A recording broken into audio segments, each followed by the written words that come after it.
काट दिया, ठीक है ना। तो भाई क्या हाल है आप भाइयों के, स्वागत है हमारी वीडियो में आप लोगों का। तो आज आपके लिए ले आए हम स्प्लेंडर का गियर बॉक्स। ये स्प्लेंडर BS6 का गियर बॉक्स है और इसमें जो है भाई साहब मैं आपको नॉलेज दूंगा कि सबसे पहले साफ्ट क्यों। ये जो साफ्ट है ना, ये इनपुट साफ्ट है, ये आउटपुट साफ्ट है। तो अब बहुत से लोग बोलेंगे कि भाई इसको आउटपुट क्यों नहीं बोल सकते, इसको इनपुट क्यों नहीं बोल सकते। तो मसला ये है, ये साफ्ट इंजन के अंदर ही अंदर रहती है, ये बाहर नहीं आती, इसलिए इसको इनपुट बोलते हैं। और ये वाली साफ्ट जो है, ये वाली साफ्ट जो है इंजन, ये वाली साफ्ट इंजन के बाहर जाती है, इसलिए इसको आउटपुट साफ्ट बोलते हैं, यहाँ जिसमें गियर की गरारी लगती है। अब ये गियर बक्सा हमने इसका खोल दिया है पूरा। अब मैं आपको पूरा गियर बक्सा खोल के दिखाऊंगा इसका क्या ख़राब है, इसमें क्या नया डालना पड़ेगा, क्या पुराना चल जाएगा, क्या नया चलेगा, क्या डालना ज़रूरी है, क्या नहीं है। इसमें टोटल सिम होती हैं अपना दो, तो ये कट वाली सिम होती हैं और जो आउटपुट साफ्ट होती है, आउटपुट साफ्ट वो जिसमें गियर की गरारी लगती है। एक ये सिम होती है, एक ये दो कट वाली सिम होती हैं जो कि ये बाहर आती हैं, और एक ये चौड़ा वार्सल होता है जो इंजन के नीचे लगता है, ठीक है। एक ये गरारी के ऊपर लगता है वार्सल, एक ये बुश लगता है बड़ी गरारी में। और इससे ही पहले मैं आपको एक चीज़ और बताना चाहूँगा भाइयों, ये जो इनपुट साफ्ट होती है इसकी जो है पहला गियर सबसे छोटा होगा और जो आउटपुट साफ्ट होगी उसका पहला गियर सबसे बड़ा होगा। तो जैसे कि इसका सबसे बड़ा गियर ये है, तो ये पहला गियर है, फिर इससे छोटा ये है, ये दूसरा गियर है, ये तीसरा गियर है, ये चौथा गियर है, ये है इसका गियर, ठीक है भाई जी। इसमें टोटल सिम मैंने आपको बताई दी है, एक ये लगती है, एक बुश लगता है, एक ये, एक ये, एक ये, और ये गरारी पैक होती है। अगर ये गरारी ये गरारी हमको अगर चेंज करनी है तो उसके लिए ये लॉक है, ईजिली लॉक बाहर निकालो और कुछ मत निकालो, ये निकालो बाहर और डाल दो अंदर गरारी, ठीक है। अब मैं इसमें बताऊँगा आपको ख़राब कैसे होती है गरारी। अभी इस पर देखो कोई यहाँ पर दूर से दूर तक निशान नहीं है, देख सकते हो भाइयों आप, दूर से दूर तक कोई निशान नहीं है। तो ये गरारी अपनी ठीक है, इसलिए हमें कोई मसला भी नहीं है कि इसको छेड़ें। अब ये वाली गरारी है आपकी थर्ड गियर की गरारी है। अब क्या होता है कि इस गरारी में जो है ना, ये वाली गरारी क्या होता है, बहुत से मिस्त्री सोचते हैं कि ये पूरी अंदर घुस के चलेगी, लेकिन ऐसा नहीं होता है। ये बिल्कुल माइनर चलती है, इतनी घुस के, देखो इतनी, दिखा भाइयों को दिखा, ये इतनी चलती है, बस ये इतनी, ये पूरी घुस के नहीं चलती, बिल्कुल थोड़ी सी चलती है इतनी। इसके कारण ये अगर एक दो बार भी स्लिप मारे तो ये बदलने में ही फ़ायदा है, मगर इसमें इतनी लोड नहीं है बदलने की, ठीक है, ये कोई दिक्कत नहीं है। ये वाली गरारी भी इसकी ठीक है। और ये आ गया अपना चौथा गियर, ये चौथा गियर अपना, ये भी ओके है, बिल्कुल सबसे टॉप उसमें लगता है ऊपर में। तो ये तो भाई हो गई आपकी आउटपुट साफ्ट का हो गया, ये ओके है, ठीक है। अब ये इसमें बुश फंसा हुआ है, अभी मैं आप भाइयों को निकाल के दिखाता हूँ। रोक मत चलने का।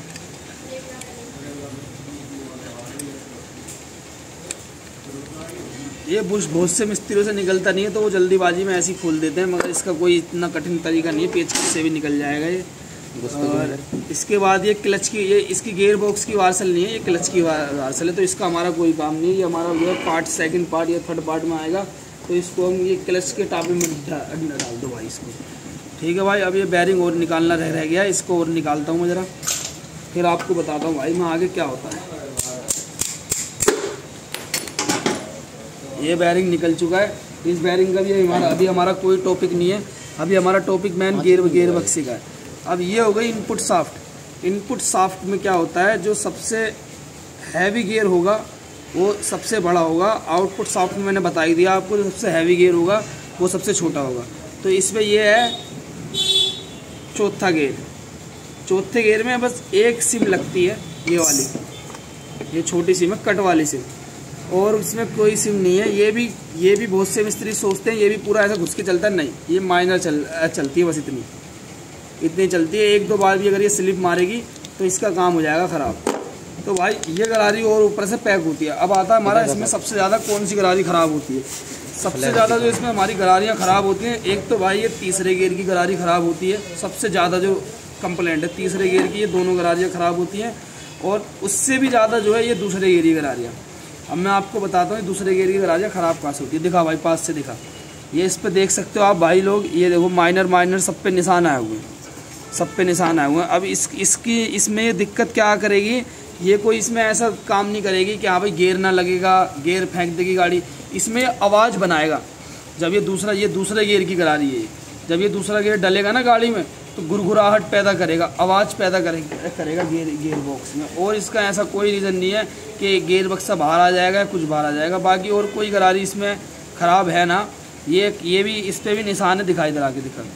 अगर कस्टमर की ज़्यादा नई बाइक होती है, उसे बिल्कुल ही ज़ीरो आवाज़ चाहिए होती है, तो हमें ये दोनों गरारियाँ नहीं डालनी पड़ेंगी। लेकिन कस्टमर अगर बोलता है कि ना भाई थोड़ी बहुत आवाज़ से मुझे कोई दिक्कत ना है, तो हम यही चला देते हैं, कोई इसमें वो बड़ी बात नहीं है। इसमें अगर गरारी बाहर भी आएंगी तो एक देखो ये वाला लॉक निकालो, ये वाला लॉक निकल जाएगा आसानी से, ये गरारी बाहर आ जाएगी।